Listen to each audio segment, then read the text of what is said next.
Una de las grandes maravillas de la ciencia es que está constantemente siendo cuestionada, ¿no? Está dentro de su sistema el cuestionarse a sí misma todo el tiempo. Y eso nos permite como irnos acercando un poco más a la realidad.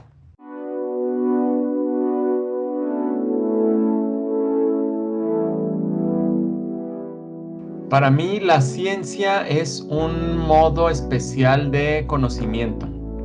Hay muchas maneras de conocer la realidad. Y para mí la ciencia es una manera especial de conocer las cosas que consiste en ponerlas a prueba.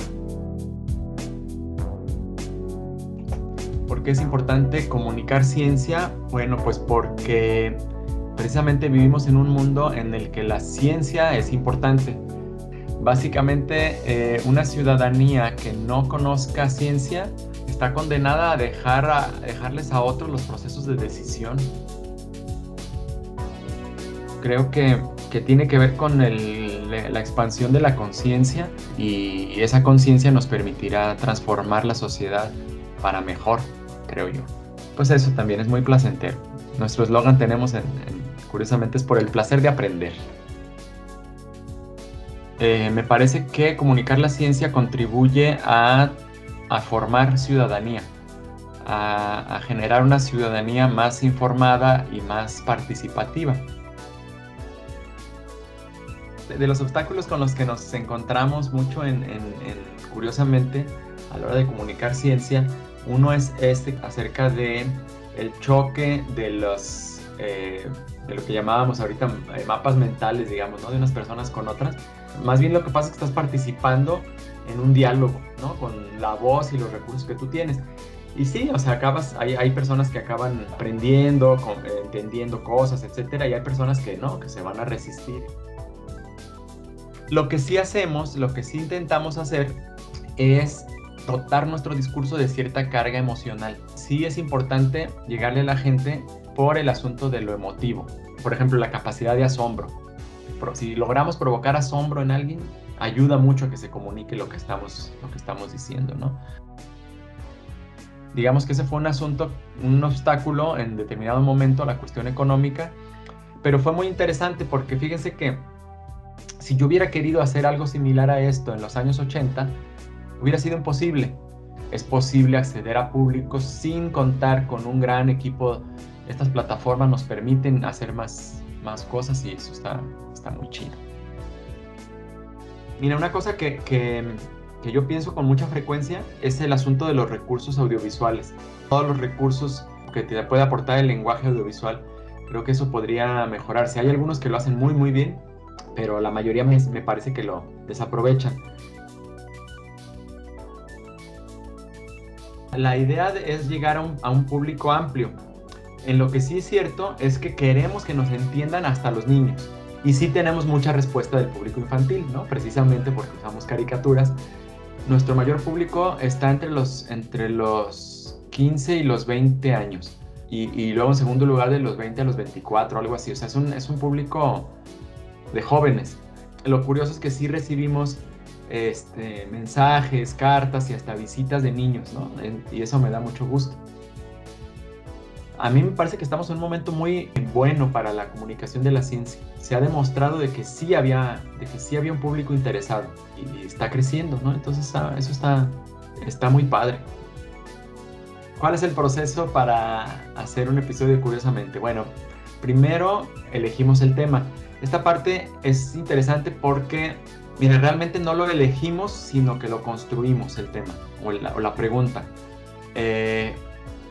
Tenemos varios insumos. Por ejemplo, uno es las preguntas que nos hace el público, ¿no? Estamos atentos a escuchar lo que nos pregunta la gente.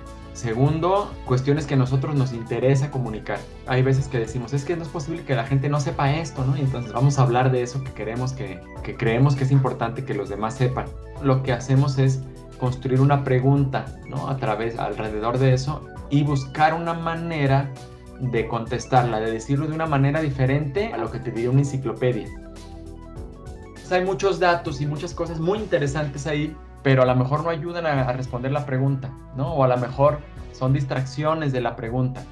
Y entonces mi labor es esa, como irlo guiando, y no solamente escoger, sino también ordenar, que es una parte como muy artística. A veces es muy difícil como comunicar esto, cómo se hace, pero cómo ligas una idea con la otra, que tengan una narrativa coherente y no sea nada más y este dato, y este otro dato, y este otro dato, y este otro, ¿no? Sino, cuando llego a este punto, seguramente te estás preguntando esto, entonces lo respondo acá, pero eso te va a detonar otra pregunta que seguramente respondo más adelante. Después del guión, lo que sigue es enviarlo a dos personas. Uno es a Javier Lacroix, que es la voz. Él nos hace la actuación de voz, hace la voz del narrador. Y también lo enviamos al ilustrador, que él va a generar todas las ilustraciones con base en indicaciones que el que hace el guión le va a dar. Y ya al final, pues juntamos las voces con las ilustraciones en un programa de animación donde podemos hacer que entren, que salgan, que se muevan y que hagan lo que tengan que hacer. Y luego ya se va a edición, donde le añadimos música, efectos especiales y cosas por el estilo. Y por último se va, ya lo subimos a internet, que parece bien sencillo porque dices, pues nomás lo subo y ya, pero no, o sea, hacemos un trabajito como de añadirle descripción, añadirle las fuentes, también que tengamos etiquetas para que sea más fácil de buscar el video, hacer una miniatura atractiva, ¿no? Tratamos de darle todo al algoritmo para que funcione.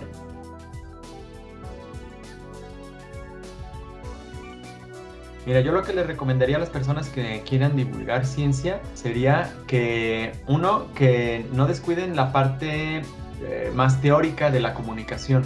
Yo creo que es importante entender cómo funciona la comunicación, los modelos de comunicación de la ciencia, etcétera, para hacerlo de manera más profesional y no nada más como una cuestión de aficionado. En segundo lugar, creo que sí es importante familiarizarse mucho con el lenguaje que estés usando para comunicar ciencia, ya sea escrito, dibujado, animado, etcétera. Mientras más conozcas el lenguaje, mejores posibilidades tienes. Que escojas hablar de cosas que te entusiasman realmente, por dos factores. Uno, porque así vas a comunicar ese entusiasmo a tu audiencia. La gente se da cuenta de cuando algo te emociona, entonces puedes emocionarlos de mejor manera, ¿no? Si realmente son cosas que te interesan a ti.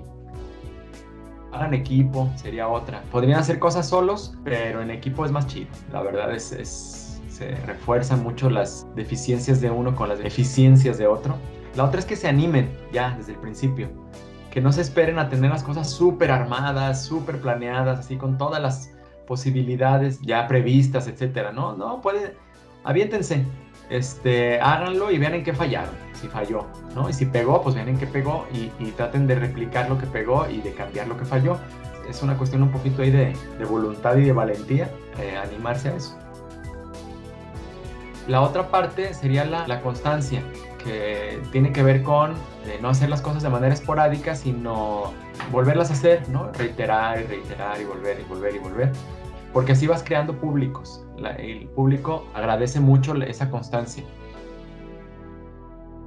Van a ir pronto a ir como encontrando su voz, que es una parte interesante, que tiene que ver con tu estilo, pues con lo que te interesa, ¿no? Y con lo que te identifica, lo que te hace único.